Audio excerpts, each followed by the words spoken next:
నమస్కారం ETV news కి స్వాగతం ముందుగా ముఖ్యాంశాలు టీటీడీ కల్తీనికి సూత్రధారులను తేల్చేందుకు సిద్ధమైన ఏపీ సర్కార్ విచారణ కమిషన్ ఏర్పాటు చేయాలని నిర్ణయించిన కేబినెట్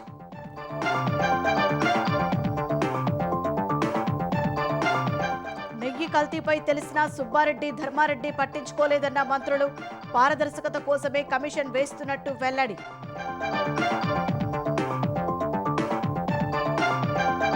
తెలంగాణలో మున్సిపల్ ఎన్నికలకు ముగిసిన నామినేషన్ల ఉపసంహరణ బీఫామ్లు దక్కని ఆశావహుల ఆందోళనతో ఉద్రిక్తతలు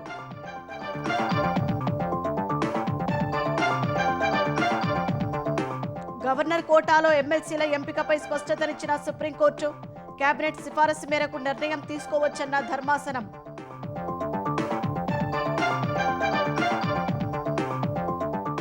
అమెరికాతో వాణిజ్య ఒప్పందం అన్ని రంగాలకు ఉపయుక్తమన్న కేంద్రం వ్యవసాయం డైరీ ఉత్పత్తులపై రాజీ లేదని స్పష్టీకరణ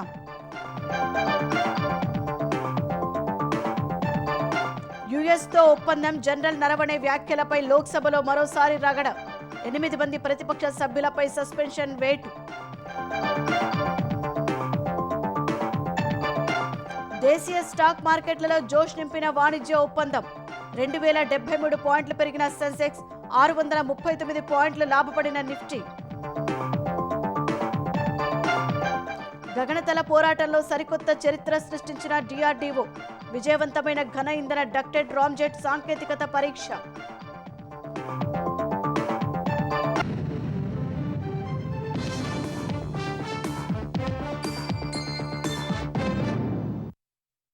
టీటీడీ కల్తీ సరఫరా కేసులో పాత్రధారులను సిట్ తేల్చినందున సూత్రధారులను బయటపెట్టేందుకు విచారణ కమిటీ ఏర్పాటు చేయాలని ఆంధ్రప్రదేశ్ మంత్రివర్గం నిర్ణయించింది.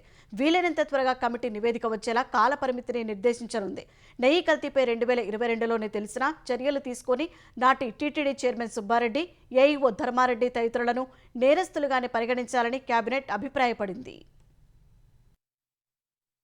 సచివాలయంలో సమావేశమైన ఆంధ్రప్రదేశ్ మంత్రివర్గం అజెండా అంశాలను పూర్తిగా పక్కన పెట్టి తిరుమల కల్తీనేయి వ్యవహారంపైనే సుదీర్ఘంగా చర్చించింది. మంత్రివర్గ సమావేశానికి ముందు సహచార మంత్రులు పవన్ కళ్యాణ్, సత్యకుమార్ యాదవ్, లోకేష్లతో సీఎం చంద్రబాబు విడిగా సమావేశమయ్యారు. నెయ్యి కల్తీ ఘటనలో రాజకీయ కోణం చూడట్లేదని వారికి చెప్పారు. కుట్రదారులను నిగ్గు తేల్చేందుకు విచారణ కమిషన్ ఏర్పాటు చేయనున్నట్లు తెలిపారు. కుట్రదారుల్ని శిక్షించేందుకు తీసుకునే చర్యల్లో ప్రభుత్వానికి పూర్తి మద్దతు ఉంటుందని పవన్ కళ్యాణ్, బీజేపీ తరపున సత్యకుమార్ యాదవ్ తెలిపారు. తర్వాత కేబినెట్ సమావేశంలో సిట్ నివేదికపై చర్చించారు. విచారణ అంశాలకు ఛార్జ్షీట్లో ఉన్న అంశాలు, ప్రభుత్వానికి సమర్పించిన నివేదికలో తేడాలను గుర్తించిన కేబినెట్ విచారణలో ఉన్న వాస్తవాలు ఛార్జ్షీట్లో ఎందుకు లేవు అనే అంశంపై చర్చించింది. ఈ తేడాలపై అధ్యయనం చేసి వాస్తవాలు సమర్పించేందుకు విచారణ కమిటీ ఏర్పాటు చేయాలని నిర్ణయించింది. వైసీపీ హయాంలోనే నెయ్యిలో కల్తీ జరిగినట్లు 2022లోనే సీఎఫ్టీఆర్ఐ నివేదిక ఇచ్చిన విషయం నాటి టీటీడీ చైర్మన్ సుబ్బారెడ్డికి తెలుసా అని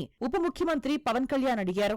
ఎన్డీడీబీ నివేదికలో కూడా జంతు అవశేషాలు నిర్ధారణ అయిన విషయాన్ని ఆయన ప్రస్తావించారు. పర్చేజ్ కమిటీలో నాడు తాను, వేమిరెడ్డి ప్రశాంతిరెడ్డి సభ్యులుగా ఉన్నప్పటికీ తమను కనీసం సమావేశానికి ఆహ్వానించలేదని మంత్రి పార్థసారథి చెప్పారు. పర్చేజ్ కమిటీలో సభ్యులు కాని కరుణాకర్ రెడ్డి పాల్గొన్న విషయాన్ని వివరించారు. పర్చేజ్ కమిటీలో సభ్యులుగా ఉన్న చెవిరెడ్డి భాస్కర్ రెడ్డి, కమిటీలో లేని కరుణాకర్ రెడ్డి నిబంధనలు సడలించి కల్తీకి తెరలేపారని మంత్రివర్గం అభిప్రాయపడినట్లు భేటీ తర్వాత మంత్రులు తెలిపారు. 2022లో రిపోర్ట్ ఇస్తే దాన్ని తొక్కిపెట్టి దాన్ని సరిదిద్దేటువంటి చర్యలు తీసుకోకపోగా దాన్ని కొనసాగిస్తూ మరింత విస్తృతపరిచే రకంగా ఆ రోజున్నటువంటి బోర్డు చైర్మన్ గారు కావచ్చు, కొంతమంది అధికారులు కావచ్చు, అందులో సభ్యులకు పాత్ర ఉంది అనేటువంటిది స్పష్టంగా తేల్చి చెప్పడం జరిగింది. శ్రీవారికి అపచారం చేసినటువంటి సంఘటనలో సుబ్బారెడ్డి గారి దగ్గర నుంచి, ధర్మారెడ్డి గారి దగ్గర నుంచి, సింగాల్ గారి దగ్గర నుంచి కింది స్థాయి కమిటీలో ఉన్నటువంటి వాళ్ళందరూ వీళ్ళని నేరస్తులుగానే పరిగణించమని భావించడం జరిగింది.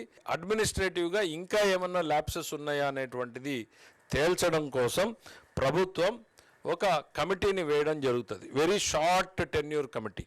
కల్తీ నెయ్యి వ్యవహారంలో పారదర్శకత కోసమే ప్రభుత్వ ప్రయత్నం తప్ప రాజకీయ కోణం లేదని ఏపీ పౌర సరఫరాల శాఖ మంత్రి నాదెండ్ల మనోహర్, ఆరోగ్య శాఖ మంత్రి సత్యకుమార్ యాదవ్ స్పష్టం చేశారు. భక్తుల పక్షాన మేము మాట్లాడుతున్నప్పుడు ఎదురుదాడికి దిగి రాష్ట్రంలో సమస్యలు సృష్టించడానికి చూస్తున్న ఆ పార్టీ ఎప్పుడైతే రిపోర్ట్ వచ్చిందో 2022లో రిపోర్ట్ వచ్చిన తర్వాత ఏనాడు కూడా వాళ్ళు మరొకసారి ఆ ఘీ శాంపిల్స్ని టెస్ట్కి పంపించలేదు. చుక్క నెయ్యి కూడా లేని ఆ నెయ్యిని వీళ్ళు ఎవరికి పంపిస్తారు శాంపిల్స్కి? నేను వాళ్ళని అడుగుతున్నది ఏంటంటే, కల్తీని మీరు సమర్థిస్తున్నారా? 250 కోట్ల అవినీతికి పాల్పడే క్రమంలో కోట్లాది మంది ప్రజల మనోభావాల్ని దెబ్బతీసే ప్రయత్నం చేశారు. తర్వాత ఈ వాస్తవాలు బయటపడుతున్న క్రమంలో కూడా దాన్ని కూడా రాజకీయ అంశం లాగా చేసి ప్రజల్లో ఒక కన్ఫ్యూజన్ని క్రియేట్ చేసే పని చేస్తున్నారు. కల్తీ రసాయనాలతో 20 కోట్ల లడ్డూలు తయారు చేసి పంపిణీ చేయటాన్ని మంత్రివర్గం తప్పుపట్టింది. అయోధ్య రామ మందిరానికి అవే కల్తీ లడ్డూలు పంపటాన్ని మహాపాపంగా అభిప్రాయపడింది. ఆంధ్రప్రదేశ్లో కూటమి ప్రభుత్వం చేస్తున్న అభివృద్ధిని చూసి ఓర్వలేక వైసీపీ నేతలు బూతులతో రెచ్చగొట్టే ప్రయత్నం చేస్తున్నారని బీజేపీ ఏపీ అధ్యక్షుడు మాధవ్ ఆరోపించారు. వైసీపీ నేతల బూతుల వల్ల ప్రజలకు రాజకీయాలు ఉన్నా నాయకులన్నా చులకన భావం కలుగుతుందన్నారు. శృతిమించి వ్యవహరిస్తున్న వారిపై ప్రభుత్వం కఠిన చర్యలు తీసుకోవాలని మాధవ్ కోరారు. బూతులు మాట్లాడే వాళ్ళకి బూతులోనే జవాబిచ్చే విధంగా పెద్ద ఎత్తున గత ప్రభుత్వాన్ని ఓడించడం జరిగింది.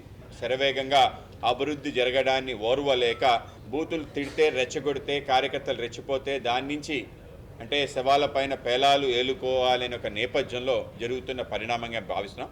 ఆ విధంగా రెచ్చగొట్టడం, మేము కార్యకర్తలను సమన్వయం పాటించాలని కోరుతున్నాం.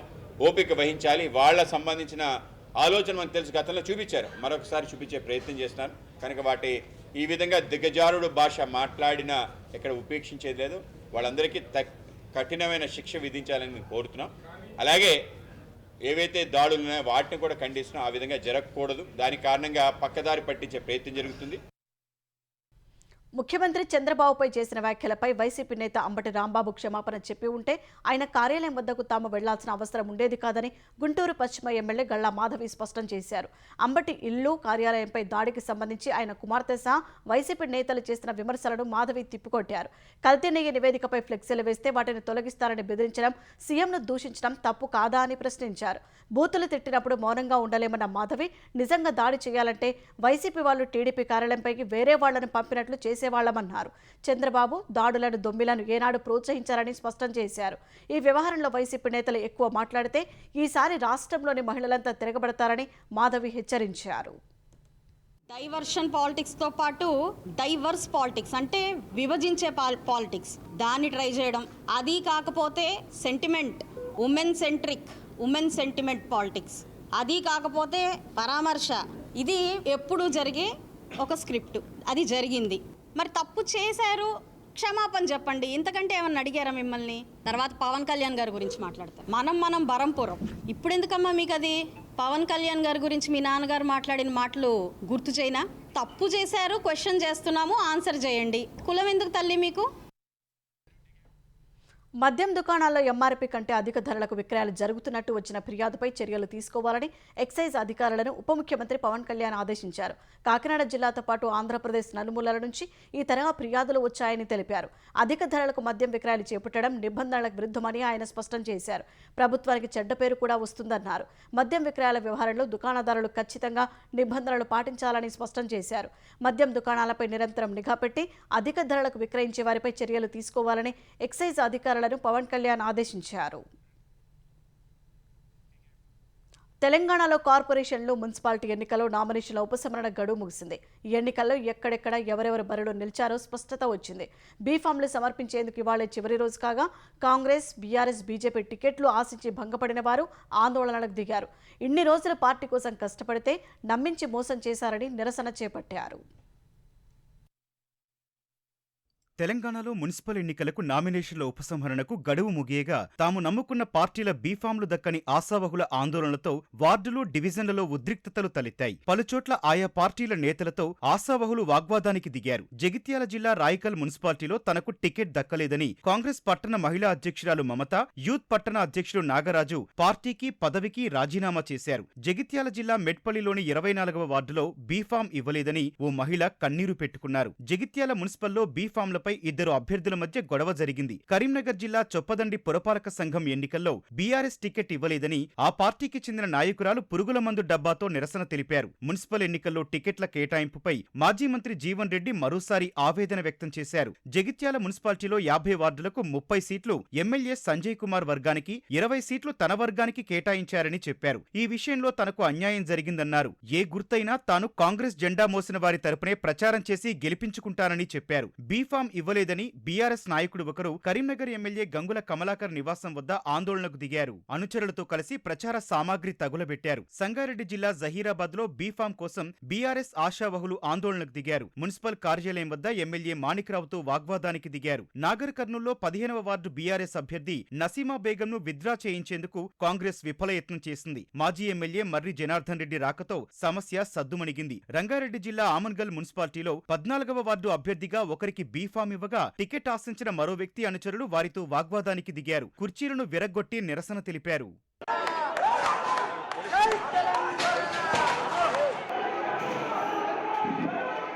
యాదాద్రి భువనగిరి జిల్లా చౌటుప్పల్ మున్సిపాలిటీలో బీఫామ్ సమర్పణలో బీఆర్ఎస్ కాంగ్రెస్ వర్గీయుల మధ్య ఘర్షణ చెలరేగింది. ఇరు వర్గాల కార్యకర్తలను పోలీసులు చెదరగొట్టారు. ఉద్రిక్తత మధ్య చివరి నిమిషంలో బీఆర్ఎస్ అభ్యర్థి కాంగ్రెస్ లో చేరి బీఫామ్ సమర్పించారు. సూర్యాపేట జిల్లా కోదాడలోని 11వ వార్డు నుంచి నామినేషన్లు వేసిన 5గురిలో 4 డబ్బుకు ఆశపడి నామినేషన్లు వెనక్కి తీసుకున్నారంటూ వార్డు ఓటర్లు కొమరబండ రహదారిపై నిరసన చేపట్టారు. తెలంగాణ వ్యాప్తంగా పురపోరు ప్రచారం జోరుగా సాగుతోంది. కాంగ్రెస్ నాయకులు, మంత్రులు పార్టీ అభ్యర్థుల గెలుపు కోసం ఇంటింటి ప్రచారం చేపట్టారు. ప్రభుత్వం అమలు చేస్తున్న వివిధ పథకాలను వివరిస్తూ ఓట్లు అభ్యర్థిస్తున్నారు. స్థానికంగా ఉన్న పలు సమస్యలను పరిష్కరిస్తామని హామీ ఇస్తున్నారు. నిర్మల్లో మాజీ మంత్రి ఇంద్రకరణ్ రెడ్డి కాంగ్రెస్ అభ్యర్థుల తరపున ప్రచారం చేశారు. పెద్దపల్లి జిల్లా రామగుండం మున్సిపల్ కార్పొరేషన్ పరిధిలో కాంగ్రెస్ కార్పొరేటర్ అభ్యర్థులు ముమ్మరంగా ప్రచారం చేస్తున్నారు. ఖమ్మం జిల్లా ఏదులాపురం మున్సిపాలిటీలో మంత్రి పొంగులేటి శ్రీనివాసరెడ్డి ప్రచారం నిర్వహించారు. ప్రతి పేదవానికి సంక్షేమ పథకాలు అందించేందుకే ఇందిరమ్మ రాజ్యం ఉందని, కాంగ్రెస్ అభ్యర్థులకు గెలిపించి అభివృద్ధిని కొనసాగించాలని పిలుపునిచ్చారు. నల్గొండ కార్పొరేషన్లో ప్రచారం చేసిన మంత్రి కోమటిరెడ్డి వెంకటరెడ్డి నల్గొండను స్మార్ట్ సిటీగా తీర్చిదిద్దడమే తమ లక్ష్యమన్నారు. కరీంనగర్ కార్పొరేషన్లో బీజేపీ, బీఆర్ఎస్ స్నేహపూర్వకంగా పోటీ చేస్తున్నాయని డీసీసీ అధ్యక్షుడు మేడిపల్లి సత్యం ఆరోపించారు. సిద్దిపేట జిల్లా హుస్నాబాద్ పట్టణంలోని పలు వార్డుల్లో పార్టీ శ్రేణులతో కలిసి మంత్రి పొన్నం ప్రభాకర్ ప్రచారం నిర్వహించారు. హుస్నాబాద్ పట్టణంలోని ఆరేపల్లికి చెందిన శ్మశాన వాటిక పనులు 100 రోజులలో ప్రారంభించలేకపోతే వచ్చే ఎన్నికలలో ఓటు అడగబోనన్నారు. ప్రతిపక్షాలు కూడా మున్సిపల్ ఎన్నికల ప్రచారాన్ని ముమ్మరం చేశాయి. ఇంటింటికి వెళ్లి ఓటర్లను ప్రసన్నం చేసుకోవడానికి అభ్యర్థులు శ్రమిస్తున్నారు. ఒకవైపు హామీలు గుప్పిస్తూనే మరోవైపు అభివృద్ధి చేస్తామని భరోసా ఇస్తున్నారు. జిన్నారం మున్సిపాలిటీలో స్వాలకపల్లి గ్రామంలో బీజేపీ అభ్యర్థి జగన్ రెడ్డి తరపున మెదక్ ఎంపీ రఘునందన్ రావు ప్రచారం చేశారు.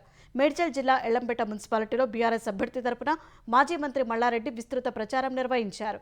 సిద్దిపేట జిల్లా దుబ్బాక మున్సిపాలిటీ పరిధి 18వ వార్డులో బీఆర్ఎస్ అభ్యర్థి అంకం హేమలత మధు ఇంటింటా ప్రచారం నిర్వహించారు. మంచిర్యాల జిల్లా చెన్నూరు నియోజకవర్గంలో బీఆర్ఎస్ అభ్యర్థి తరపున సిపిఐ నాయకులతో కలిసి మాజీ ఎమ్మెల్యే బాల్కా సుమన్ విస్తృతంగా ప్రచారం చేశారు. వ్యవసాయం, డైరీ రంగాలపై రాజీ పడకుండా పోటీదారుల కంటే మెరుగైన వాణిజ్య ఒప్పందం అమెరికాతో ఖరారైందని కేంద్ర వాణిజ్య శాఖ మంత్రి పీయూష్ గోయల్ స్పష్టం చేశారు. ఒప్పందానికి తుదిరూపు రాగానే భారత్, అమెరికా సంయుక్త ప్రకటన వెలువడుతుందని వెల్లడించారు. ఈ విషయంలో విపక్షాల తీరును గోయల్ ఖండించారు. భారత్ అమెరికా వాణిజ్య ఒప్పందం తుది దశలో ఉందని కేంద్ర వాణిజ్య శాఖ మంత్రి పీయూష్ గోయల్ వెల్లడించారు. ఒప్పందం పూర్తి స్వరూపంపై త్వరలో భారత్, అమెరికా సంయుక్త ప్రకటన చేస్తాయని ఢిల్లీలో వివరించారు. అమెరికా అధ్యక్షుడు డొనాల్డ్ ట్రంప్తో ప్రధాని మోదీకి ఉన్న స్నేహం కారణంగానే మంచి ఒప్పందం ఖరారైందని గోయల్ చెప్పారు. ఎంతో కాలంగా ఎదురుచూస్తున్న వాణిజ్య ఒప్పందాన్ని అమెరికాతో కుదుర్చుకున్నందుకు ప్రధాని నరేంద్ర మోదీకి దేశం మొత్తం అభినందనలు చెబుతోందని వివరించారు. ఈ ఒప్పందం వల్ల పేదలు, మత్స్యకారులు, రైతులు, యువతకు అనేక అవకాశాలు తెరుచుకుంటాయని గోయల్ చెప్పారు. माननीय प्रधानमंत्री नरेंद्र मोदी जी ने हमेशा एग्रीकल्चर और डेयरी इन दोनों सेक्टर्स को, उनके हितों को संभाला है. कभी उनके हितों के साथ समझौता माननीय प्रधानमंत्री जी ने नहीं होने दिया. और मुझे खुशी है कि पूरा देश इस बात को समझता है. इस बात का उनको आकलन है. और यूएस ट्रेड डील में भी भारत के जो सेंसिटिव सेक्टर्स हैं, एग्रीकल्चर को लेके, डेयरी को लेके, उनको संरक्षित किया गया है. కాంగ్రెస్ పార్టీ, దాని మిత్రపక్షాలు ఒప్పందంపై ప్రజలను తప్పుదో పట్టించే ప్రయత్నం చేస్తున్నాయని పీయూష్ గోయల్ దుయ్యబట్టారు. हम पार्लियामेंट में बोलना चाहते थे इसके बारे में, लेकिन हम सबने देखा वो भद्दा दृश्य, जिस प्रकार से विपक्ष विशेषकर राहुल गांधी जी के नेतृत्व में कांग्रेस पार्टी और उनके मित्र पक्ष डीएमके, तृणमूल कांग्रेस, समाजवादी पार्टी कितना भद्दा व्यवहार आज उन्होंने पार्लियामेंट में किया। माननीय अध्यक्ष जी की आसन तक पहुंचकर उनका अपमान किया। मैं घोर निंदा करता हूं विपक्ष की, राहुल गांधी जी की, जिसके कारण हम पार्लियामेंट के बदले आज आपके समक्ष यहाँ पे जानकारी देने आए हैं। ఒప్పందంలో భాగంగా అమెరికా విధించిన ప్రతీకార సుంకాలు 50 నుంచి 18% తగ్గుతాయని కేంద్ర మంత్రి తెలిపారు. అంతకుముందు అమెరికాతో వాణిజ్య ఒప్పందం, ఆర్మీ మాజీ చీఫ్ నరవణే వ్యాఖ్యల అంశాలు ఇవాళ కూడా లోక్సభను కుదిపేశాయి. రాష్ట్రపతి ప్రసంగానికి ధన్యవాదాలు తెలిపే తీర్మానంపై ప్రసంగంలో భాగంగా ఆర్మీ మాజీ చీఫ్ వ్యాఖ్యలను లోక్సభలో ప్రతిపక్ష నేత రాహుల్ గాంధీ ఇవాళ కూడా ప్రస్తావించగా అధికార పక్ష సభ్యులు అభ్యంతరం వ్యక్తం చేశారు. ఈ విషయమై అధికార విపక్షాల వాగ్యుద్ధంతో సభలో గందరగోళం నెలకొంది. ఈ పరిస్థితుల సభ 3 సార్లు వాయిదా పడింది. మూడోసారి తిరిగి సమావేశమైన తర్వాత కాంగ్రెస్ ప్రతిపక్ష సభ్యులు వెళ్లోకి దూసుకెళ్లారు. నరవణే వ్యాఖ్యలపై రాహుల్ గాంధీ మాట్లాడేందుకు అనుమతించాలని నినాదాలు చేశారు. ఈ సందర్భంగా కొందరు ఎంపీలు స్పీకర్పై పేపర్లు విసిరారు. వారి తీరుపై ప్యానెల్ స్పీకర్ తీవ్ర అభ్యంతరం వ్యక్తం చేశారు. హిబే ఈడెన్, అమరీందర్ సింగ్, రాజా వారింగ్, మణికం ఠాగూర్, గుర్జత్ సింగ్ ఔజ్లా, చామల కిరణ్ కుమార్ రెడ్డి, ప్రశాంత్ పడోలే, ఎస్ వెంకటేశ్వర్లను ప్రస్తుత సమావేశాలు ముగిసే వరకు సస్పెండ్ చేస్తున్నట్లు స్పీకర్ ప్రకటించారు. విపక్ష సభ్యులు ఆందోళనకు దిగటంతో లోక్సభను రేపటికి వాయిదా వేశారు. ఎంపీల సస్పెన్షన్ వ్యతిరేకిస్తూ పార్లమెంటు ఆవరణలో విపక్షాలు నిరసనకు దిగాయి.